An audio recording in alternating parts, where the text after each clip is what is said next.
Hello प्यारे बच्चों, कैसे हैं आप सब। आपका एक बार फिर से स्वागत है हमारे एक और नए वीडियो में। तो आज का हमारा टॉपिक होने वाला है अनुवाद के ऊपर, जिसमें हम सीखने वाले हैं अनुवाद के कुछ ऐसे गुप्त नियम जो कोई नहीं जानता है। जैसे होता है गुप्त रोग, उसी प्रकार से अनुवाद में होता है गुप्त नियम। तो आज हम सब कुछ जानेंगे, इसका एकदम गहराई से अध्ययन करेंगे। जो बोर्ड एग्जाम में पूछा जाता है वैसा ही अनुवाद आज हम सीखने वाले हैं। तो देर किस बात का है, मैं हूं विक्रम आदित्य शर्मा। चलिए इस वीडियो को शुरू करते हैं। तो चलिए सबसे पहले समझते हैं कि अनुवाद का खास नियम, अनुवाद का गुप्त नियम होता क्या है। बहुत खतरनाक होता है बबुआ। तो पहले इसको समझते हैं कि होता क्या है। तो देखिए, मैं यहाँ पे दो सिंपल सा सेंटेंस लिया हूं और इसको बनाया भी हूं, लेकिन देखते हैं कि गुप्त नियम कहां पे कैसे काम करता है। नहीं, आइए देखते हैं।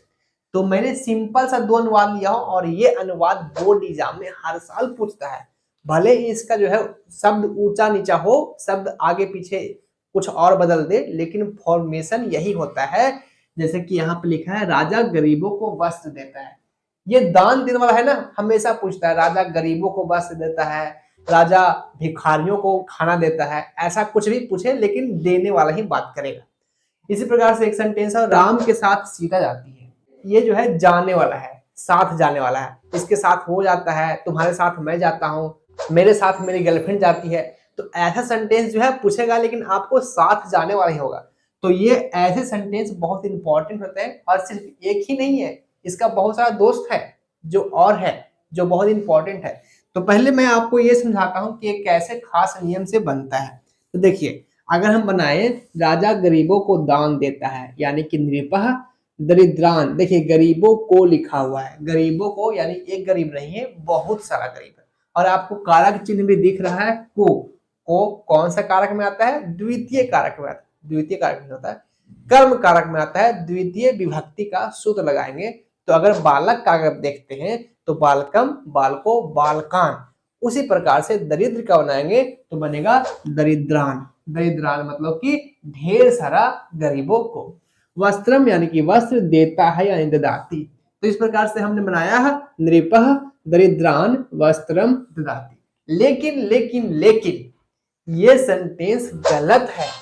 अब आप पूछें कैसे गलत है, हम तो नियम कानून से सही बनाए हैं। जी हाँ भैया, आपने तो सही बनाया है, लेकिन फिर भी गलत है। साला ये दुख काहे खत्म नहीं होता है बे।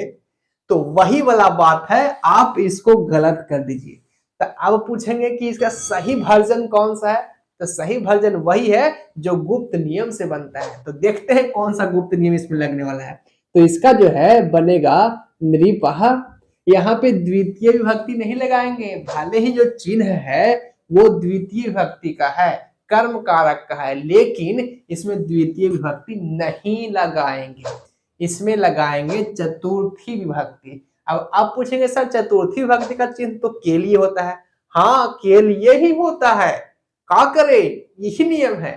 तो नियम कहता है कि दान देने के अर्थ में चतुर्थी विभक्ति लगता है। दानार्थे चतुर्थी नियम का नाम है। तो जब भी दान देने वाला बात हो, आप सीधे आंख बंद करके चतुर्थी विभक्ति लगाइएगा, तभी सही होगा।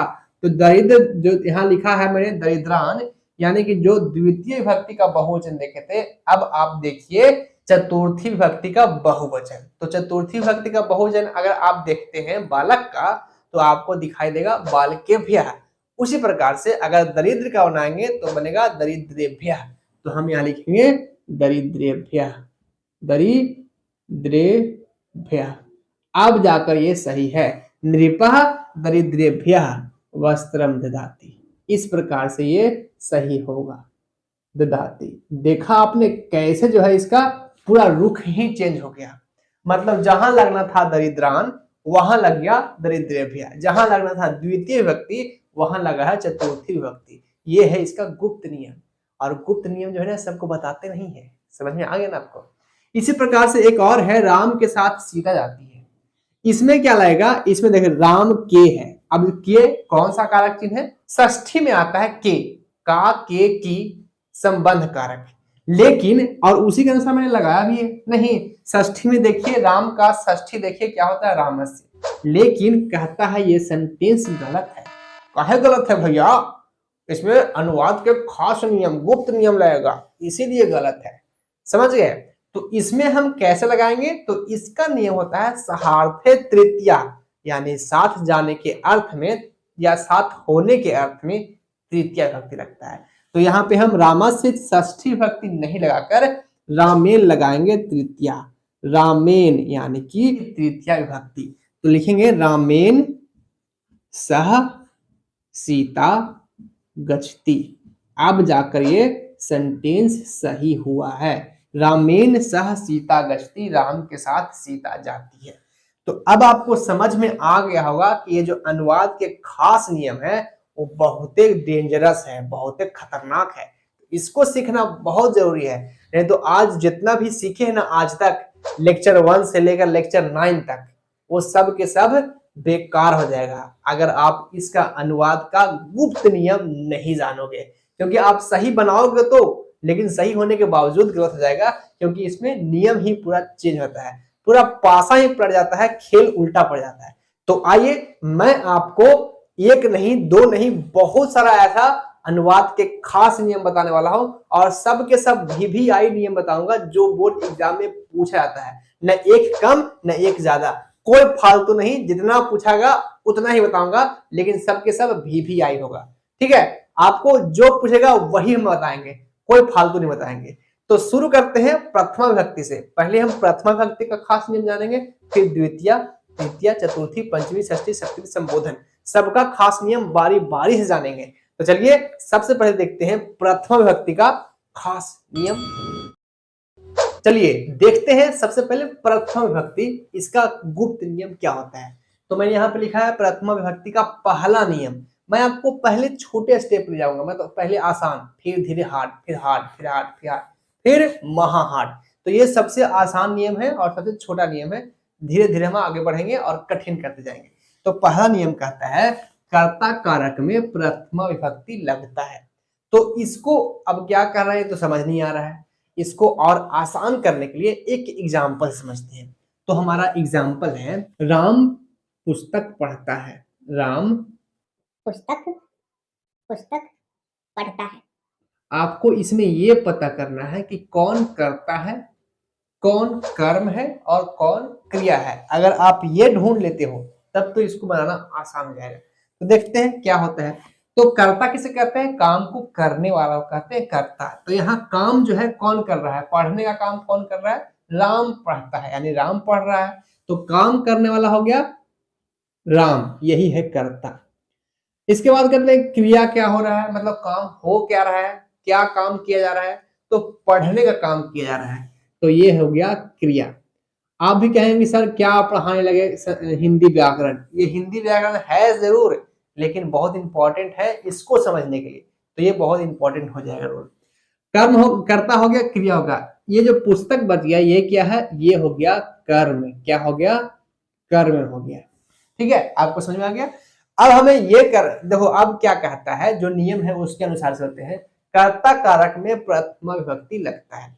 कर्ता कारक कौन है? कर्ता ये है। तो प्रथमा विभक्ति किस में लगाएंगे? इसमें लगाएंगे। हाँ, कर्म और क्रिया का भी रोल आएगा, लेकिन एक दो नियम के बाद। ठीक है, इसको भी हम डिटेल से सीखेंगे, लेकिन एक दो नियम के बाद। तो अभी हमें कर्ता पर काम करना है। तो कहने का मतलब है कर्ता कारक में प्रथमा विभक्ति लगेगा। तो राम का प्रथमा विभक्ति देखिए क्या होता है। राम एक संख्या है तो एक वचन में ही देखिएगा। तो राम का प्रथमा विभक्ति एक वचन क्या होता है? रामः होता है। तो यहाँ हो जाएगा रामः। क्या होगा? रामः। और ऐसे भी हम जानते हैं कि राम का संस्कृत रामः होता है। तो सिंपल है। ठीक है, सिंपल इसलिए है क्योंकि हमको पता होता है, और ये नियम जो है साथ में काम करते रहता है। भले ही हमें ये नियम नहीं पता है, लेकिन नियम साथ में काम करते रहता है। तो राम का हो गया रामः।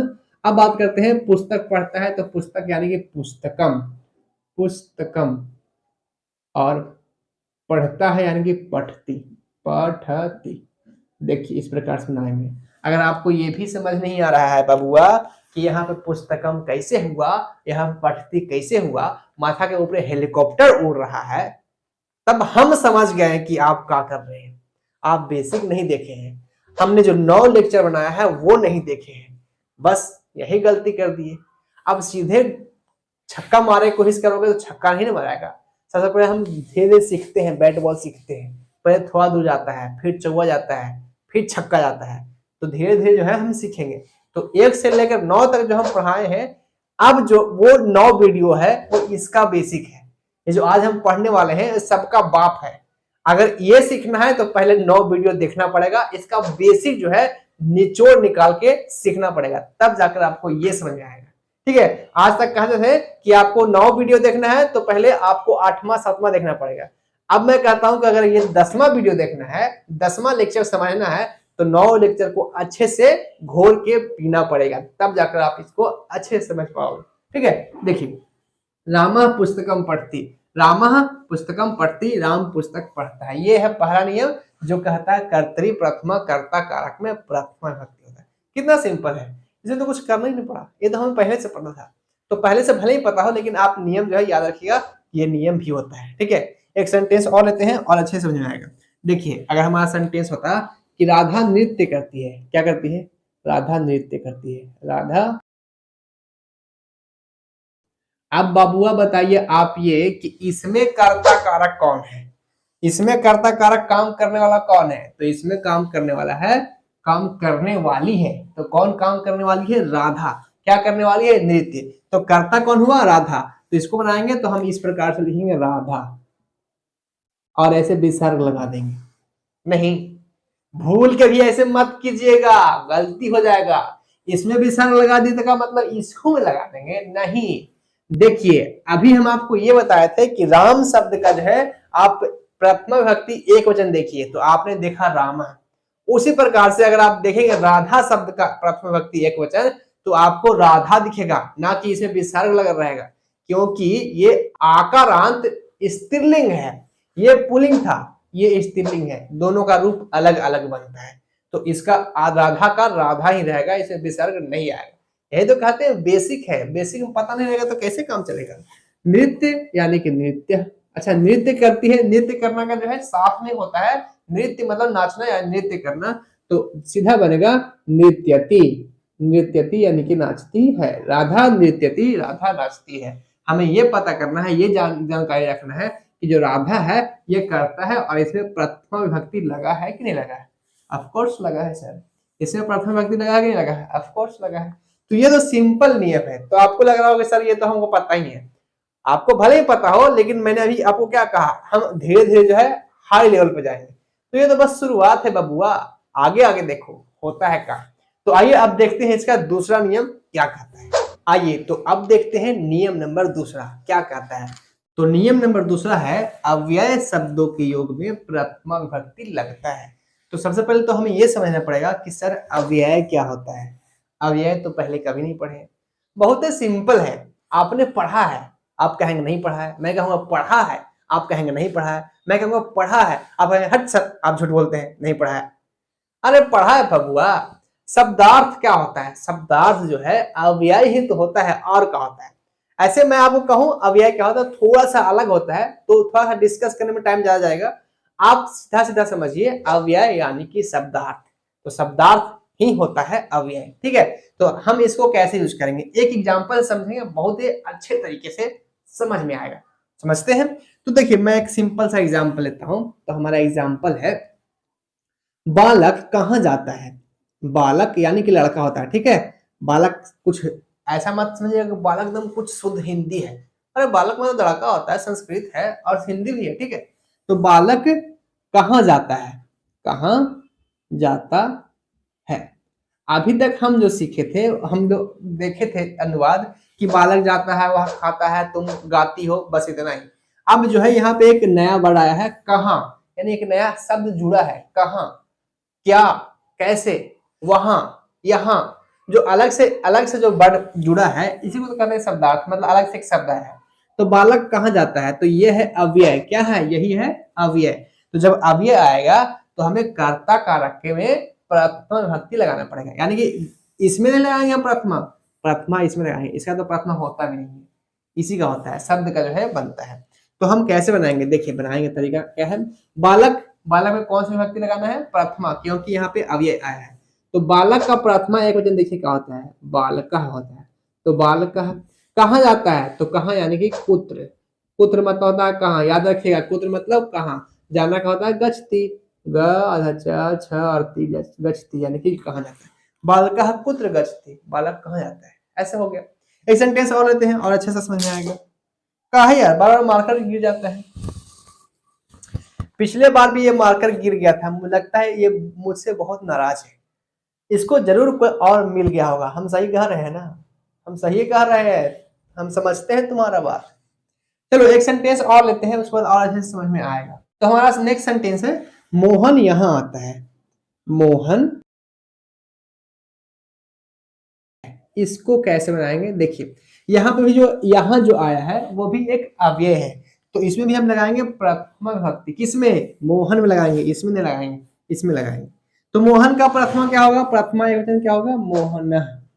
मोहन, जैसे कि बालक का बालका होता है उसी प्रकार से मोहन का मोहन होता है। यहाँ का संस्कृत क्या होता है बाबुआ, यहाँ का संस्कृत होता है अत्र। अत्र मतलब यहाँ, पुत्र मतलब कहाँ, तत्र मतलब वहां।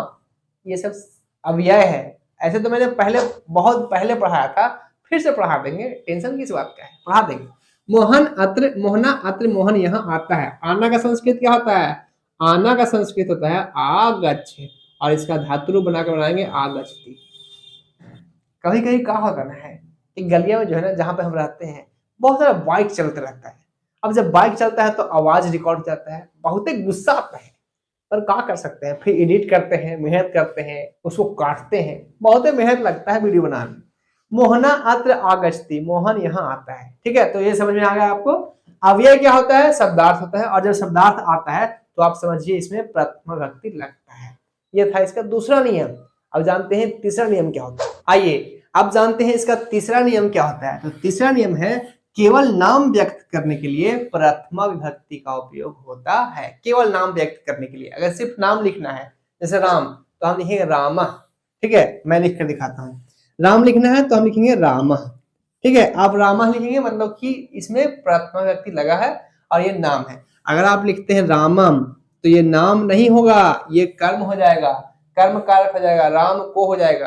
तो आप जब नाम लिखते हैं तो हलंत म नहीं लगा सकते हैं, बल्कि विसर्ग लगाइए तो हो जाएगा राम। जैसे लिखना है कृष्ण तो लिखेंगे कृष्ण। हाँ, संस्कृत में लिख रहे हैं, ठीक है, हिंदी में कृष्ण, संस्कृत में कृष्ण। अगर लड़की का नाम है, जैसे लिखा है राधा है, तो राधा का हम राधा करेंगे। अब कहेंगे विसर्ग काहे नहीं है, तो अभी हम आपको बताए थे विसर्ग नहीं होता है। जब आकारांत बनाते हैं स्त्रीलिंग तो विसर्ग नहीं होता है, लेकिन ये प्रथमा विभक्ति होता है, तो ये प्रथमा विभक्ति राधा। जैसे नाम लिखना है लता तो हम लिखेंगे लता, ये भी प्रथमा विभक्ति है। ठीक है, तो इस प्रकार से हम किसी का नाम अगर व्यक्त करना है, सिर्फ नाम लिखना है, तो हम प्रथमा विभक्ति में हमेशा लिखते हैं। जैसे कि राधा, कृष्ण, लता, राम, मोहन, सोहन, जो लिखना है लिख दीजिए। तो ये था प्रथमा विभक्ति का खास नियम, और ये सबसे आसान था, आपको लगा भी होगा आसान।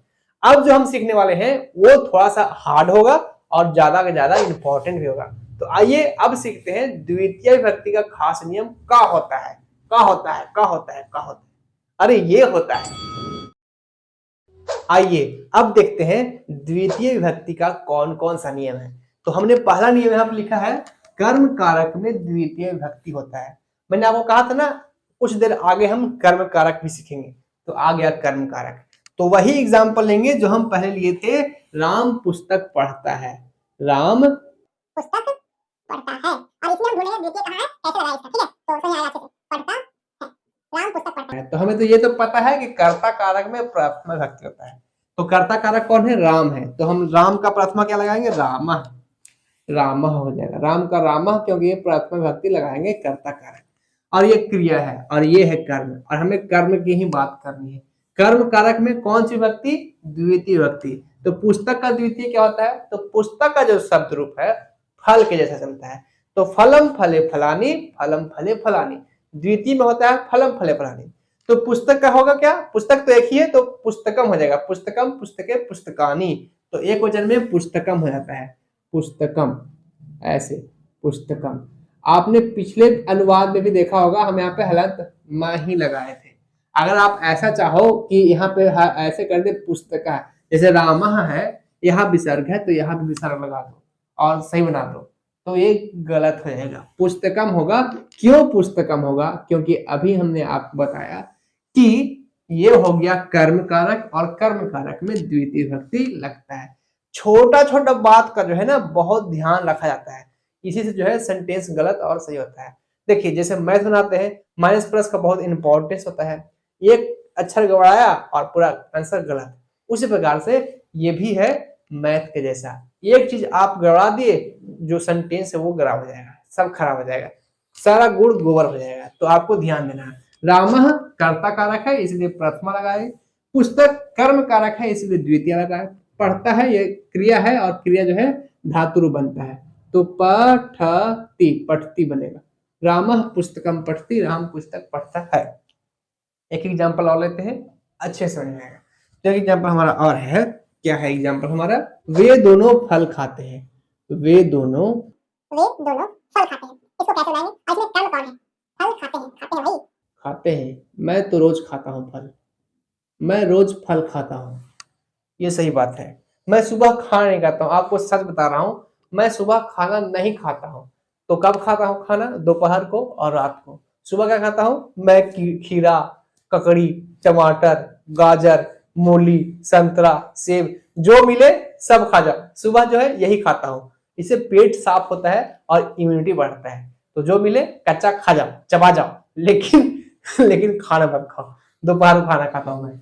वे दोनों फल खाते हैं, यहाँ पे कैसे बनाएंगे? तो पहले आप पहचानिए कि यहाँ पे कर्म कौन है। तो ये वे दोनों कर्ता यानी काम करने वाला, फल किसको खाया जा रहा है? फल को, तो ये कर्म हो गया और क्रिया हो गया खाना। तो कर्म यानी कि फल में हम द्वितीय विभक्ति लगाएंगे। कैसे लगाएंगे? वे दोनों का संस्कृत पहले ढूंढिए क्या होता है? तो फल का क्या होगा? फल का हो जाएगा फलम, जैसे कि हमने अभी किया था पुस्तक का पुस्तकम द्वितीय विभक्ति लगा के, उसी प्रकार से फल का फलम। खाना क्या होता है? खाना का होता है खाद, और खादतः हो जाएगा, खादतः, खादती नहीं होगा, खादतः होगा। क्यों खादतः होगा? क्योंकि ये द्विवचन है, तो हम द्विवचन का सूत्र लगाएंगे। अब ये भी आपको बेसिक नहीं पता है तो हम क्या कर सकते हैं, आपको यही रिक्वेस्ट करेंगे, लिंक डिस्क्रिप्शन बॉक्स में दिया हुआ है, जाकर बेसिक देख लीजिए और क्या कर सकते हैं। तो बेसिक जिसका पता होगा, आपको पता होगा यहाँ पे खादतः कैसे हुआ और यहाँ पे खादती कैसे हुआ। तो ये था हमारा द्वितीय विभक्ति का पहला नियम। अभी तो शुरू हुआ है, अभी तो बहुत दूर तक फिल्म चलेगी, मजा आएगा, ढोल बजेंगे, डांस होगा, एक्शन होगा, सब कुछ होगा इसी में। तो चलिए आगे बढ़ते हैं। आइए अब देखते हैं इसका दूसरा नियम क्या है। तो इसका दूसरा नियम बहुत ही मजेदार है, अब आएगा मजा। तो ये कहता है अभितः यानी कि दोनों ओर, परितः यानी कि चारों ओर, सर्वतः यानी कि सभी ओर, इन शब्दों के योग में द्वितीय विभक्ति लगता है। और ऐसा सेंटेंस बोर्ड एग्जाम में पूछा भी गया है। तो चलिए एक एग्जाम्पल समझते हैं कैसे इसको बनाया जाता है। तो हमारा एग्जाम्पल है, गांव के दोनों ओर पर्वत है। गांव के दोनों ओर पर्वत है, इसको कैसे बनाएंगे? ऐसा सेंटेंस पूछा गया है, पर्वत है। गांव के दोनों ओर पर्वत है कैसे बनाते हैं? तो देखिए जब भी अभी हम आपको बताया दोनों ओर, चारों ओर, सभी ओर, ऐसा रहेगा ना तो इसमें द्वितीय विभक्ति का प्रयोग करेंगे। तो दोनों ओर तो आ गया, तो क्या करेंगे? तो द्वितीय विभक्ति लगाएंगे। अब बात करते हैं द्वितीय विभक्ति लगाएंगे किसके साथ? तो लगाएंगे हम गांव के साथ, क्योंकि यही है ना, इसी के साथ लगा हुआ है दोनों ओर। गांव के दोनों ओर मतलब गांव के साथ ही दोनों ओर लगा हुआ है। तो गांव का, पहले आप देखिए गांव का संस्कृत क्या होगा? ग्राम होगा। अब इसको द्वितीय विभक्ति में बदलिए, तो प्रथमा होता है ग्रामः और द्वितीय होता है ग्रामम। द्वितीय यानी कि आपको हलंत म लगा देना है ऐसे, ठीक है? जैसे बालक का द्वितीय होता है बालकम, उसी प्रकार से ग्राम का होता है ग्रामम। तो ग्रामम यानी द्वितीय हो गया। द्वितीय तो लगा दिए, अब दोनों ओर का संस्कृत क्या होगा? दोनों ओर का संस्कृत अभीता। तो हम लिखते हैं यहाँ पे अभीता, अभीता यानी बन गया ग्रामम अभीता। गांव के दोनों ओर क्या है? पर्वत है, तो पर्वतः, पर्वतः, पर्वतः अस्ति। इस प्रकार से गांव के दोनों ओर पर्वत है, ग्रामम अभितः पर्वतः अस्ति। इस प्रकार से हमने अभिता के साथ जो है द्वितीय विभक्ति का प्रयोग किया है। एक एग्जांपल और लेते हैं और अच्छे समझ में आएगा। तो नेक्स्ट हमारा सेंटेंस है, विद्यालय के चारों ओर वृक्ष है। विद्यालय के चारों ओर वृक्ष है, वृक्ष है। देखिए यहाँ पर आप गौर कीजिएगा, विद्यालय के चारों ओर वृक्ष है। ऐसा सेंटेंस तो बड़ी जगह पूछा भी गया होगा, आपने देखा होगा। वृक्ष है यानी एक वृक्ष तो नहीं होगा, चारों ओर एक ही वृक्ष तो घूमेगा नहीं, बहुत सारा वृक्ष होगा। तो यहाँ पे बहुवचन मतलब बहुत सारा वृक्ष है। तो सबसे पहले तो आप देखिए विद्यालय के चारों ओर लगा हुआ है, चारों ओर इसमें आता है, उसका संस्कृत परिता होता है। तो अब जब चारों ओर लगा है तो यानी कि विद्यालय को हम द्वितीय विभक्ति में लिखेंगे। तो विद्यालय का द्वितीय विभक्ति क्या होता है, तो मैंने अभी आपको बताया, हलंत में लगा दीजिएगा, द्वितीय विभक्ति हो जाएगा। तो विद्यालय का संस्कृत होता है विद्यालय, और इसमें हलंत में लगा के बता देंगे इसको द्वितीय विभक्ति, तो विद्यालयम हो गया। चारों ओर यानी कि परितः, तो लिखेंगे परितः, विद्यालय के चारों ओर विद्यालयम परितः। क्या है, वृक्ष है, और एक वृक्ष नहीं बहुत सारे वृक्ष है, तो इसको बहुवचन करना पड़ेगा। तो वृक्ष का संस्कृत पहले देखिए क्या होता है, वृक्ष का संस्कृत होता है वृक्षा, ठीक है। लेकिन बहुवचन करेंगे तो आ की मात्रा देकर विसर्ग वृक्षा, और जब ये बहुवचन हुआ तो यहाँ पर संति हो जाएगा, क्योंकि एक वृक्ष नहीं बहुत सारा वृक्ष है। तो बनकर तैयार है विद्यालयम परितः वृक्षा संति, विद्यालय के चारों ओर वृक्ष है। तो ये था हमारा दूसरा नियम जो बहुत इंपॉर्टेंट था, और मैं आपको ये मुहर लगा के कहूं, ये जो है इस बार बोर्ड पूछेगा, ऐसा सेंटेंस पूछेगा, सेम नहीं कि यही सेंटेंस पूछ देगा विद्यालय के चारों ओर वृक्ष है, ये नहीं पूछेगा, लेकिन हाँ ऐसा ही पूछेगा जिसमें आपको लिखा रहेगा या तो चारों ओर, या तो दोनों ओर, या तो सभी ओर।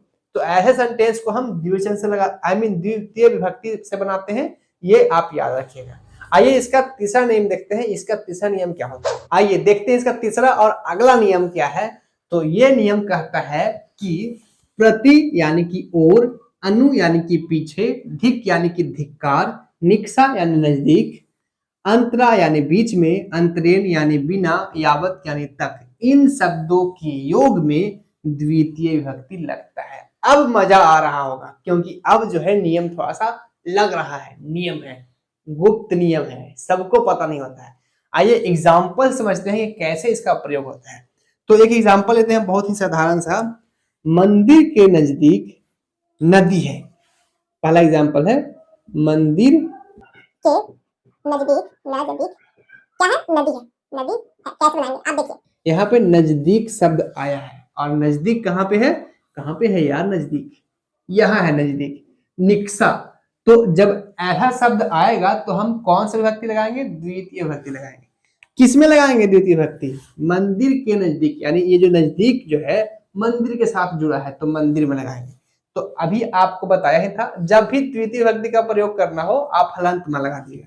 तो मंदिर का संस्कृत पहले तो देखिए मंदिर ही होता है, मतलब कि इस प्रकार से मंदिर लिख दिया, मंदिर जो है सिंपल लिख दिया। इसको द्विवचन में करना है क्योंकि द्वितीय विभक्ति लगाना है, तो हलंत मां आप लगा दीजिए, ये द्वितीय विभक्ति हो गया। ये शॉर्टकट ट्रिक है। मंदिरम यानी कि मंदिर, नजदीक यानी कि निक्सा, तो लिखेंगे निक्सा, निकसा। मंदिरम निक्सा यानी मंदिर के नजदीक क्या है, नदी है, तो नदी यानी कि नदी होता है, कोई अलग से कुछ नहीं, नदी अस्ति, इस प्रकार से। तो बनकर तैयार है मंदिरम निक्सा नदी अस्ति, मंदिर के नजदीक नदी है। ऐसा सेंटेंस पूछता है बबुआ, याद रखिएगा। एक एग्जांपल और लेते हैं तो और मजा आएगा। एक दूसरा एग्जांपल हमारा है, विद्यालय तक वृक्ष है, विद्यालय तक वृक्ष है, ठीक है, विद्यालय तक वृक्ष है, कैसे बनाएंगे। देखिए यहाँ पर एक बात ध्यान दीजिएगा, विद्यालय तक वृक्ष है यानी कि ढेर सारा वृक्ष होगा। अब एक ही वृक्ष तो पूरा विद्यालय तक नहीं पहुंच जाएगा, घर से लेकर विद्यालय तक, घर से लेकर विद्यालय जाते में बहुत सारा वृक्ष मिलता होगा, तो बहुत सारा वृक्ष है। तो विद्यालय तक, देखिए यहाँ पे शब्द आया है तक, तो जो तक है कहाँ पे आता है, यावत मतलब तक। तो इन शब्दों में हम क्या लगाते हैं, द्वितीय विभक्ति, आंख मूंद के द्वितीय विभक्ति लगा देंगे। तो विद्यालय का संस्कृत क्या होगा, तो सिंपल सा विद्यालय का संस्कृत होता है विद्यालय, विद्यालय। लेकिन हमें इसे द्वितीय विभक्ति में करना है, तो हलंत मां लगा दिए, बन गया विद्यालयम यानी द्वितीय विभक्ति। तक वृक्ष है, तक यानी कि यावत, तो लिखेंगे यावत वृक्ष। अब वृक्ष एक तो है नहीं, बहुत सारा, तो वृक्षा लिखेंगे, वृक्षा, ढेर सारा वृक्ष मतलब कि वृक्षा। और जब ढेर सारा ये है तो यहाँ बहुवचन लगाएंगे संति, विद्यालयम यावत वृक्षा संति, विद्यालय तक वृक्ष है। तो इस प्रकार से इस नियम के अनुसार हम द्वितीय विभक्ति लगाएंगे। कब लगाएंगे, जब भी ऐसा शब्द आए, और, पीछे, धिक्कार, नजदीक, बीच में, अंतरा या तक, ऐसा शब्द आएगा तो द्वितीय विभक्ति लगाएंगे। आइए देखते हैं इसका नेक्स्ट नियम। आइए तो देखते हैं इसका चौथा नियम क्या कहते हैं। तो चौथा नियम है क्रिया विशेषण में द्वितीय विभक्ति लगता है। तो सबसे पहले तो ये समझना पड़ेगा कि क्रिया विशेषण होता क्या है। बहुत ही सिंपल शब्दों में ये समझिए, जब कोई काम हो रहा हो उसका विशेषता बताया जाए। एक एग्जांपल समझते हैं। मान लीजिए मैं कहता हूँ राधा गाती है, तो राधा गाती है मतलब राधा गाने का काम कर रही है, यहाँ पे क्रिया हो रहा है। अब अगर मैं कहूँ कि राधा मधुर गाती है, मीठा गाती है, तो जो मधुर मैंने बोला वो गाने का विशेषता बता रहे हैं कि राधा कैसा गाती है, राधा का आवाज कैसा है, ऐसा है, ये बहुत ही मधुर गाती है। हे कृष्ण गोविंद हरे मुरारी, जब मधुर गाएंगे तो गाने का विशेषता हो रहा है, तो उसी को कहते हैं क्रिया विशेषण। एक एग्जांपल समझते हैं, अच्छे समझ में आएगा। तो वही एग्जांपल मैं लेता हूं। तो एग्जांपल है कि राधा मधुर गाती है, राधा मधुर मधुर मधुर गाती है। तो यहाँ पे क्रिया हो रहा है गाना और क्रिया विशेषण है मधुर। मधुर मतलब कि उसकी विशेषता बताई जा रही है। तो कैसे बनाएंगे, तो देखिए मैंने क्या लिखा है नियम में, क्रिया विशेषण में द्वितीय विभक्ति लगता है, यानी कि इसी में लगेगा, इस बार राधा के साथ नहीं लगेगा। क्रिया विशेषण में लिखा हुआ है, ठीक है। तो जब में रहेगा, यहाँ क्या था, इन शब्दों के योग में, इन शब्द जब ये सब जुड़ेगा तो उसमें हम यहाँ पे लगाएंगे द्वितीय विभक्ति। लेकिन यहाँ कह रहा है क्रिया विशेषण में ही द्वितीय विभक्ति का प्रयोग करेंगे। तो यहाँ पे मधुर के साथ हम द्वितीय विभक्ति लगाएंगे। तो राधा मधुर गाती है, यानी कि राधा जो है वो राधा। और पिछला नियम के अनुसार क्या बताया था कि कर्ता जो है सिर्फ नाम व्यक्त करना हो तो उसमें हम प्रथमा विभक्ति लगाते हैं। तो राधा का प्रथम विभक्ति राधा ही होता है, इसमें कोई चेंजिंग नहीं है, ठीक है। तो राधा राधा। मधुर का जो है क्या होगा, द्वितीय विभक्ति लगाएंगे तो क्या होगा, देखिए मधुर जो है इसका अगर हम एक वचन लिखते हैं तो मधुर, और अगर द्विवचन करते हैं तो हलांत मा लगा दीजिए, मधुरम। राधा मधुरम, यानी ये द्विवचन हो गया। द्विवचन में बोल रहा हूँ, द्विवचन नहीं द्वितीय विभक्ति। तो द्वितीय विभक्ति ये हो गया, राधा मधुरम, यानी कि राधा मधुर गाती है तो गायती, गायती, इस प्रकार से। एक सेंटेंस और लेंगे तो और अच्छे से समझ आएगा। तो हमारा नेक्स्ट सेंटेंस है, तुम सत्य बोलते हो, तुम सत्य बोलते हो। देखिए अब आपको पहले ये पहचानना है कि इसमें क्रिया विशेषण कौन सा शब्द है। बोलना क्रिया है और सत्य बोलना यानी कि सत्य जो है वो क्रिया विशेषण है। बोलने की विशेषता बता रहे हैं कि वह सत्य बोलता है कि झूठ बोलता है। तो सत्य जो है वो क्रिया विशेषण है, तो इसमें हम लगाएंगे द्वितीय विभक्ति। तो तुम, इसका संस्कृत होता है त्वम। सत्यम यानी कि सत्य, सत्यम। सत्यम कैसे किए, देखिए हलंत मा लगा दिए, द्वितीय विभक्ति हो गया। बोलना का होता है वद, तो व द, और यहाँ पे त्वम है तो इसके अनुसार लगाएंगे सी, वदसी। त्वम सत्यम वदसी, तुम सत्य बोलते हो। कहाँ पे कैसे हो गया सी, त्वम के अनुसार हुआ। बेसिक पता है, आपको पता होगा। एक सेंटेंस और लेते हैं, उसके बाद हम इसको नहीं करेंगे। तो एक सेंटेंस हमारा और है, और क्या है, वह धीरे धीरे चलता है, वह धीरे धीरे, वह धीरे धीरे चलता है, चलाता है। धीरे धीरे से मेरी जिंदगी में आना, धीरे धीरे से चूना लगाना। चूना है तो लगाते हैं सब। एक मैंने वीडियो देखा था, उसमें कहा था कहता है कि मैंने मेहंदी लगा लिया है, अब चूना लगाने वाले चाहिए तो चूना ही लगाती है। तो वह धीरे धीरे चलता है, इसको कैसे बनाएंगे, तो देखिए इसमें क्रिया विशेषण पद कौन सा है, धीरे धीरे। चलने का विशेषता है कि वह धीरे धीरे चलता है, तो इसको हम बनाएंगे ऐसे, वह यानी कि सह, धीरे धीरे यानी कि मंदम मंदम, मंदम और फिर से मंदम। दो बार धीरे धीरे है तो दो बार मंदम मंदम। चलना यानी कि चलती, चलती। सह मंदम मंदम चलती। देखिए यहाँ भी द्विवचन लगाए हैं तो मंदम मंदम हो गया, यहाँ द्विवचन लगाए सत्यम हो गया, यहाँ द्विवचन लगाए मधुरम हो गया। इस प्रकार से जो है द्विवचन लगाते हैं, कब, जब क्रिया विशेषण पद हो तो ये वीडियो काफी लंबा हो चुका है, तो अब और लंबा नहीं करेंगे। जो नेक्स्ट नियम है, बहुत इंपॉर्टेंट नियम है, उसको हम नेक्स्ट लेक्चर में देखेंगे। तो आज के लिए बस इतना ही। ये वीडियो आपको कैसा लगा आप मुझे कमेंट बॉक्स में लिख दीजिएगा, और अगर कोई डाउट रह गया हो वो भी लिख दीजिएगा, सोल्व कर देंगे। संस्कृत ग्रामर पे मैंने ऑलरेडी काफी वीडियो बना चुका है, चाहे वो संधि हो, समास हो, उपसर्ग हो, पुरुष हो, वचन हो, लकार हो, अनुवाद हो, चाहे जो टॉपिक है, संस्कृत के हर एक टॉपिक पे मैंने डिटेल्स वीडियो बनाया है। तो आप एक बार मेरा प्लेलिस्ट जरूर चेक कीजिएगा, लिंक डिस्क्रिप्शन बॉक्स में दिया हुआ है।